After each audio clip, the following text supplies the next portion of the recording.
સુરતના સરથાણામાં એક દીકરાએ જ સમગ્ર પરિવાર પર ઘાતકી હુમલો કર્યો છે। સ્મિત જીવાણી નામના યુવકે પત્ની બાળકના ચપ્પુના ઘા મારી હત્યા કરી દીધી હતી તેમજ માતા પિતાને પણ ચપ્પુના ઘા માર્યા હતા।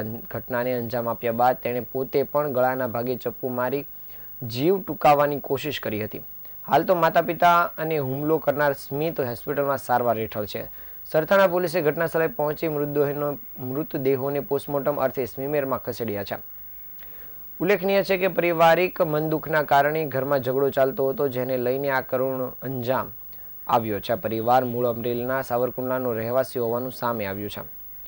ઘટનાના હાલ એક સીસીટીવી બહાર આવ્યા છે, જેમાં સ્મિતે પોતાના પરિવાર પર હુમલો કર્યા બાદ લોહીલુહાણ હાલતમાં માતા ઘરની બહાર આવી ગયા હતા અને આજુબાજુના લોકોને જાણ કરી હતી। ત્યારબાદ પિતા પણ ઘરની બહાર લોહીલુહાણ હાલતમાં ઊભા હોય તેવું સીસીટીવીમાં દેખાઈ રહ્યું છે।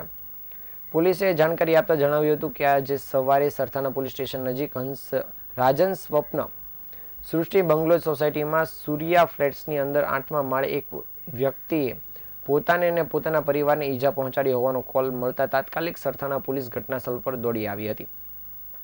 તપાસ કરતા માલુમ પડ્યું હતું ઘર નંબર 804માં રહેતા સ્મિત જીવાણીએ તેના પિતા લાભુભાઈ, તેમની માતા વિલાસબેન તેમજ પત્ની હિરલબેન તથા પુત્ર ચાહત અને પોતાને ઈજા પહોંચાડી હતી, જેમાં પત્ની અને પુત્રનું ઘટના સ્થળ પર જ મૃત્યુ થયું હતું, જ્યારે માતા પિતા અને પોતે હાલ હોસ્પિટલમાં સારવાર હેઠળ છે।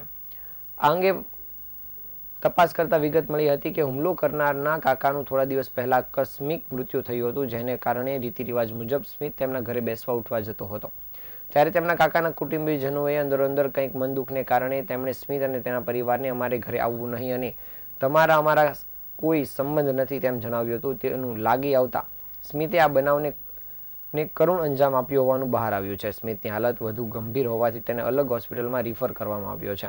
હાલ પોલીસે આ સમગ્ર મામલે આગળની કાર્યવાહી શરૂ કરી દીધી છે।